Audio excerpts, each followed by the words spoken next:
Assalamualaikum warahmatullahi wabarakatuh. Salam sejahtera untuk kita semua. Yang terhormat, Ibu Syarifah Ida Farida SEMM, serta rekan-rekan yang saya hormati. Kenalkan, nama saya Ulfa dan rekan saya Giska dan Sabina. Kami dari kelompok 10 ingin memaparkan materi mengenai tahapan penggajian. Baik, di sini saya akan menjelaskan materi tentang penggajian. Penggajian adalah proses pemberian imbalan kepada karyawan atas pekerjaan yang telah dilakukan dalam periode tertentu.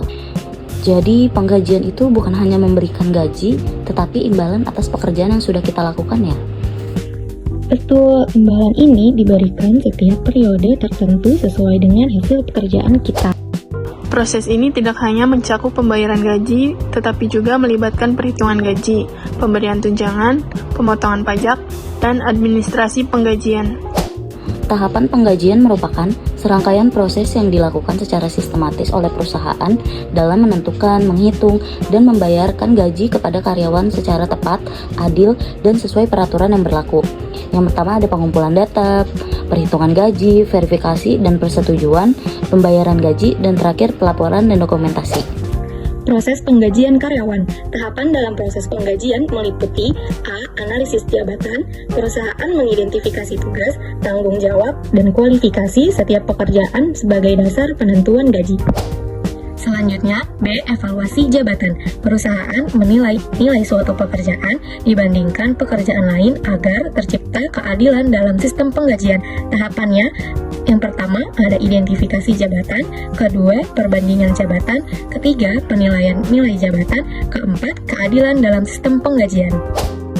Kemudian poin C, penentuan struktur dan skala gaji. Penetapan gaji dilakukan berdasarkan hasil evaluasi jabatan, kondisi pasar tenaga kerja, dan kebijakan perusahaan.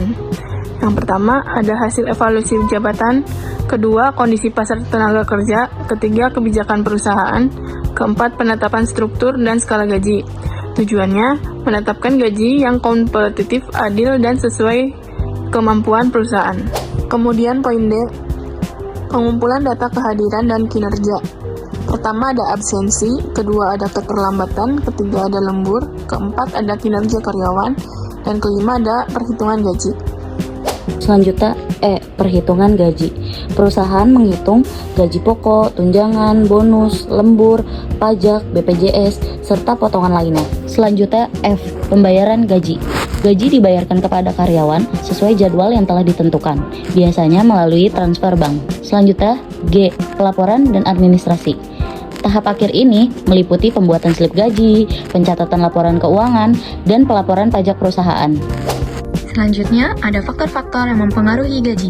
Beberapa faktor yang mempengaruhi penetapan gaji karyawan yaitu yang pertama, ada tingkat pendidikan dan kualifikasi, kedua, pengalaman kerja, ketiga, tanggung jawab pekerjaan, keempat, kinerja karyawan, kelima, kemampuan perusahaan, keenam, kondisi pasar tenaga kerja, ketujuh, kebijakan pemerintah, dan yang terakhir ada kebijakan perusahaan. Semakin tinggi tanggung jawab, pengalaman, dan kinerja karyawan, maka peluang mendapatkan gaji lebih tinggi juga, semakin besar. Selanjutnya, peran regulasi pemerintah. Pemerintah memiliki peran penting dalam mengatur sistem penggajian agar berjalan secara adil dan sesuai hukum. Regulasi pemerintah meliputi pertama, penetapan UMP dan UMK, kedua, aturan pajak penghasilan PPh 21, ketiga, BPJS Kesehatan dan BPJS Ketenagakerjaan, keempat, aturan jam kerja dan upah lembur. Dengan adanya regulasi tersebut, hak karyawan dapat terlindungi dan perusahaan dapat menerapkan sistem penggajian yang lebih tertib dan profesional. Tantangan dan risiko sistem penggajian. Dalam pelaksanaannya, sistem penggajian memiliki beberapa tantangan dan risiko. Antara lain, yang A, kesalahan perhitungan gaji. Kesalahan ini dapat terjadi pada perhitungan gaji pokok, tunjangan, lembur, maupun potongan. B. Keterlambatan pembayaran. Keterlambatan pembayaran gaji dapat menurunkan motivasi dan kepercayaan karyawan. C. Kurangnya transparansi. Sistem penggajian yang tidak jelas dapat menimbulkan konflik dan ketidakpuasan. Mengelola sistem penggajian dengan baik berarti menjaga kepuasan, motivasi, dan kepercayaan karyawan. Selanjutnya poin D, ketidaksesuaian dengan regulasi. Pelanggaran terhadap aturan pengupahan dapat menyebabkan sanksi hukum bagi perusahaan. Poin E, keamanan data penggajian. Data penggajian bersifat rahasia sehingga harus dijaga dengan baik. Dengan memahami dan mengelola resiko ini, perusahaan dapat memastikan sistem penggajian berjalan lancar, aman, dan sesuai ketentuan. Selanjutnya F. Perubahan kebijakan dan kondisi ekonomi. Inflasi dan perubahan kebijakan pemerintah dapat mempengaruhi sistem penggajian. Lalu G. Ketidakseimbangan internal dan eksternal. Perbedaan gaji yang tidak adil dapat menyebabkan ketidakpuasan dan turnover karyawan. Mentari senja telah tenggelam.